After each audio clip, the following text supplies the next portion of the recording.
Salam sejahtera dan salam Sarawakku sayang. Buletin UKAS edisi malam 4 Oktober 2020 bersama saya Janet Bennett. Memulakan berita dengan pengkabaran gembira kepada warga Kapit apabila Ketua Menteri Sarawak mengumumkan dua projek berjumlah 73 juta ringgit petang tadi. Berucap dalam Majlis Perasmian Kapit Town Square, semasa lawatannya ke Kapit, Datuk Patinggi Dr. Abang Abdul Rahman Zohari Tun Datuk Abang Openg meluluskan peruntukan 15 juta ringgit bagi membina baru Market Kapit dan 58 juta ringgit bagi projek landscape warisan heritage. Menurutnya, apabila siap kelak, kedua-dua projek tersebut akan merancakkan lagi sektor pelancongan dan sosioekonomi penduduk di Kapit. Sebab orang selalu berjajak di tepi raya. Dan Kapit nampaknya selepas jalan raya ini akan banyak orang datang Kapit. Jadi betul juga kalau dia berjajak tepi raya, motor banyak, susah juga. Jadi buat market baru. Harga diestimate-nya 15 juta. Orang sudah clap. Okeylah, kita sudah clap. Lulus saja 15 juta. Dan Tan Sri Dato' Ahmad James mau ada warisan. Ini pun boleh tahan juga. Lebih 50 juta untuk buat satu landscape warisan tapak heritage yang begitu baik. Saya cakap dengan James, Petronas sudah bayar kita, kasih orang Kapit sikit lah, 58 juta. Dalam pada itu, Ketua Menteri memberitahu beliau akan memastikan rakyat Sarawak menikmati kemudahan jalan raya meskipun di kawasan pedalaman. Kita juga bangun di kawasan Lower Rajang. Matu Daro, Mukah, Tanjung Manis. Kita buat jalan sampai Igan. Dan kita sambung Igan ke Sibu. Dan Sibu ke Kapit. Kapit pula di Sungai Mujong. Mujong pula pergi ke Baleh. Dan kita sambung Baleh terus ke Belaga. Belaga keluar ke Bintulu. Bermakna seluruh Batang Rajang kita connect dengan jalan raya. Jadi apa yang saya maksud 2024 dari hujung Rajang sampai ke Ulu Rajang sudah ada jalan raya. Dalam pada itu, beliau juga meyakinkan rakyat untuk terus memberi mandat kepada kerajaan GPS untuk terus menerajui dan membangunkan negeri ini. You don't worry, we have the experience.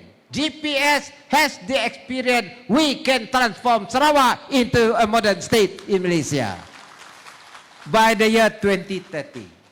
Terdahulu dalam majlis berasingan di Nanggang Gunggun, Kenawit, Ketua Menteri memberitahu missing link di antara Ngemah dan Temalat yang merupakan sebahagian daripada pembinaan jalan Kapit ke Sibu akan dibuka mengikut masa ditetapkan sebelum projek tersebut siap sepenuhnya. Menurutnya, beliau telah mengarahkan pihak JKR untuk membuka laluan berkenaan dalam tempoh masa yang ditetapkan bagi memudahkan pengguna jalan raya di kawasan berkenaan. Saya datang ini, saya nak lihat mata saya sendiri. Ada orang kasih gambar macam-macam. Tapi sekarang kita sudah missing link itu kita buat.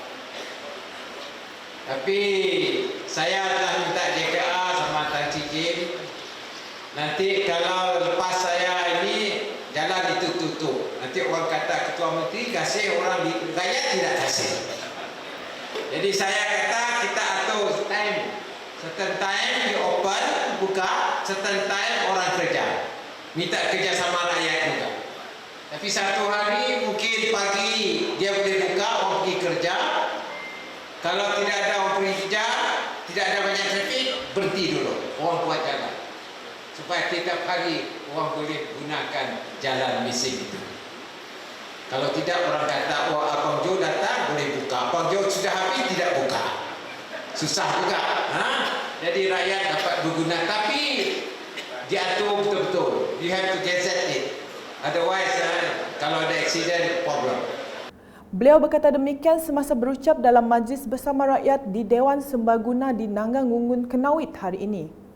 Dalam pada itu, Ketua Menteri menambah, kerajaan negeri sentiasa berusaha membawa pembangunan khususnya menyediakan akses jalan raya ke kawasan terpencil seperti di Kapit.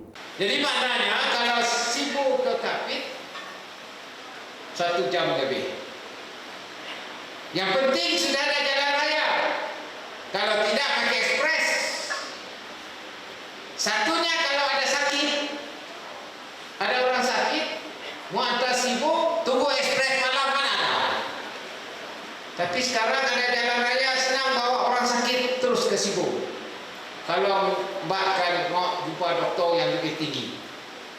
Jadi ini satu kejayaan besar yang kita bawa ke kawasan Kapit ini.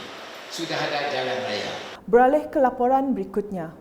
Masyarakat perlu memperbetulkan persepsi yang ada di media sosial dengan mencari kebenaran dan bukannya percaya secara bulat-bulat.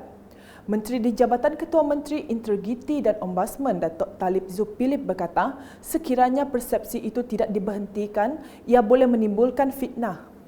Berucap dalam program sesi perjumpaan bersama ahli masyarakat dan aktivis sosial di Bintulu, beliau memberitahu pertubuhan bukan kerajaan NGO perlu menjelaskan lebih lanjut jika sesuatu berita yang tular itu tidak benar dan memerlukan penjelasan lanjut. Manakala di Lubuk Antu, golongan belia di kawasan Batang Air disarankan untuk menubuhkan kelab belia dan sukan Batang Air. Menteri Muda Belia dan Sukan Sarawak, Datuk Snowden Lawan berkata, penubuhan kelab tersebut adalah bagi memudahkan penyaluran dana untuk melaksanakan aktiviti dan program berkaitan belia. Jelasnya, Kementerian Belia dan Sukan Sarawak memiliki bantuan untuk membantu golongan belia menerusi Youth Creativity Fund. Beliau berkata demikian semasa randau santai Argo Pemuda PRS dengan belia Batang Air pada Sabtu. Sementara itu, Menteri Muda Pembangunan Perindustrian Sarawak merangkap Adun Batang Air Datuk Dr. Malcolm Musen Lamo berkata, kementeriannya juga mempunyai banyak program yang melibatkan belia, khasnya entrepreneur development. Sekian edisi malam bersama saya Janet Bennett dan kru penerbitan. Dapatkan pelbagai berita terkini Sarawak setiap hari di Facebook, Instagram, Twitter dan aplikasi Telegram UKAS serta UKAS Channel di YouTube. Mengakhiri buletin dengan perkongsian mengenai ekspedisi bermotosikal dari Sibu ke Kapit yang diketuai oleh Ketua Menteri Sarawak pagi tadi. Salam UKAS.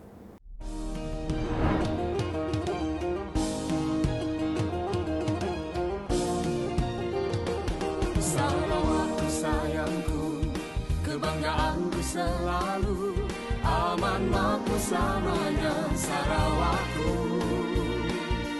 Rakyat bersatu padu, pemimpin mengambil tahu, menuju maju Sarawak maju.